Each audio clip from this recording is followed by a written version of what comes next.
Everybody, we're going to bring you another full-size van tonight. We've been bringing you a few full-size vans that I recently brought in for inventory. I think these full-size vans are really starting to come on. We're starting to see a little bit of the custom van movement coming back. However, not a lot of vans got saved. They were big, they were heavy, they were real easy to fill with iron if guys were hauling them in for weight, and we just didn't see a lot of them that got saved. So I was super excited to bring these in, put them in the road, put them in inventory, because I know there's going to be guys needing pieces off of them. This one we're going to check out tonight, 1974 Ford Econoline. And this exact van actually has a little bit of a story behind it. If you've been hanging out with me on here for a while, you know that a few years ago we moved all the rest of the cars from my dad's place, about 20 miles from here to my facility, because there was no point in having two facilities that we had to license. So he had about 100, 150 cars left that he had not sold off over the last several years that we moved to my place. But that's where I grew up. That's where I kept my teeth, was out at his place when I was a little kid dealing in Buick and Pontiac parts.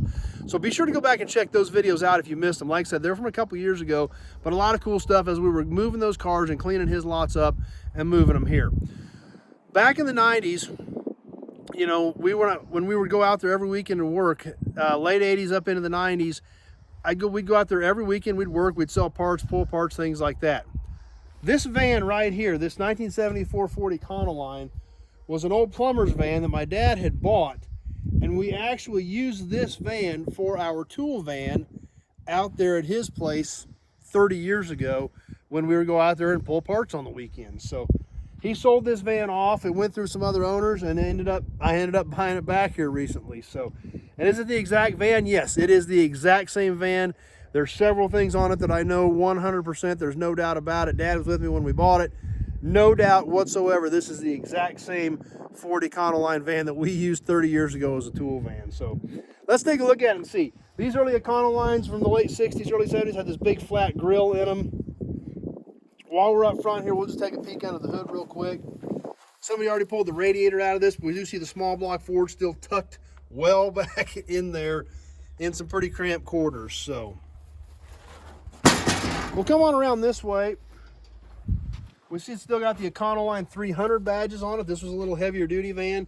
These white spoke wheels on the front, the rears are gone, but those are the wheels that Dad put on this van back in the day. We take a peek inside of here. We can see the dash and everything is green. And we see a brown seat over there that's kind of worn. And we see a gray seat here in the driver's seat. Dad put this seat in this van. He found a good used seat, or I think it was actually a new seat at the time. It was the wrong color, but this thing was just a work van, so it didn't matter. Just needed a seat that we could sit in, and you didn't fall out of it because it was so broke down like the original one was.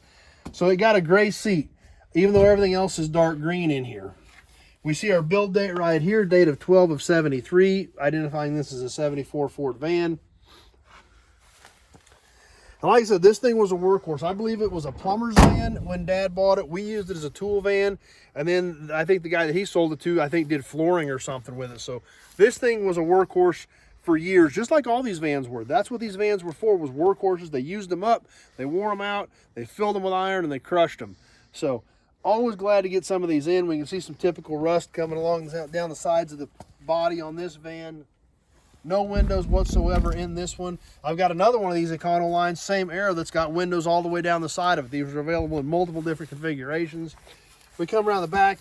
Back doors are still here. Back bumper's still here. We'll take a peek inside of this thing.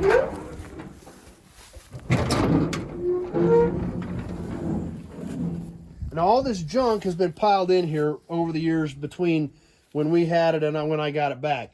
These shelves, all this wooden shelving here, was there the day Dad bought it and brought it home. We put all of our tools along these shelves. We had like 1/4-inch socket sets back here. You know, the little stuff was right here in these little trays where we could get to, you know, prior to them being broken out. They had the whole surround on them, so we could put little tools in there. Kept bigger tools on those wooden shelves over there, as well as some over here. So really pretty familiar with this old van from when we used it pulling parts years and years ago. I don't remember this though. This must have been added later. The vice grip door handle. I don't remember that. So that may have been a addition after we got rid of it. Work our way around this side. We do have windows in this side of the van. We do see some typical rust again into the body on this side. Kick our sliding door open. Still works, still has the step in it. See, the wooden shelves came all the way up to the back of the seat on the far side of this van.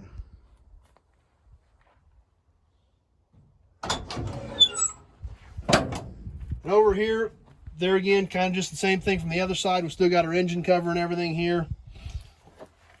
But a lot of good pieces on this van. And for me, kind of a neat story. So, even though she's a little rough around the edges, I definitely do have a history with this van. Plus, the thing about it is these old vans, they started making this body style around 69. You don't see a lot of these early Econolines. Like I said, this is the second one I've got. I've got one other one in stock right now on this body style. But these old vans, they just didn't save them. They were big, they were heavy, they were real easy to make, a lot heavier when you filled the inside with iron for these guys that haul them in for scrap. So you just don't see them a lot anymore, but they're coming back. And I think they will continue to come back because it's stuff that you don't see anymore. And that's what's cool about it. It's a little bit different. They're still cool old vehicles. You can still have a lot of fun with them, but they're different than what you typically see or what you typically think a lot of people are saving. So, plus the fact they were utilitarian work vehicles. They were worked hard, used up, and thrown away. And that's why it's going to be tough to find parts for them. So be sure to check out the other videos on the other vans I've been bringing in lately. Plus, be sure to go back and check out those videos from Dad's place where we're removing the rest of those Buicks and Pontiacs here from his yard, which is where I grew up, where I cut my teeth on this stuff. We had 250, 300 Buicks and Pontiacs out there. I've got about 1,500 cars and trucks on this facility now. So if you got any questions about this Econoline or any of the other 1,500 cars and trucks we've got here in stock, just give me a shout. 620-786-4428. Give me a quick call. We can talk about your project, year, make, model, body style, what you need for it, exactly what you're looking for a project. So that's the best way to do it. Give me a shout. Be more than happy to have a conversation with you. Be sure to check out the other van videos. Be sure to check out the videos from Dad's place. We've got tons more stuff coming in. I got a lot of inventory coming in. Lots more cool stuff coming up soon. So we'll see you soon on those other videos as soon as they pop up.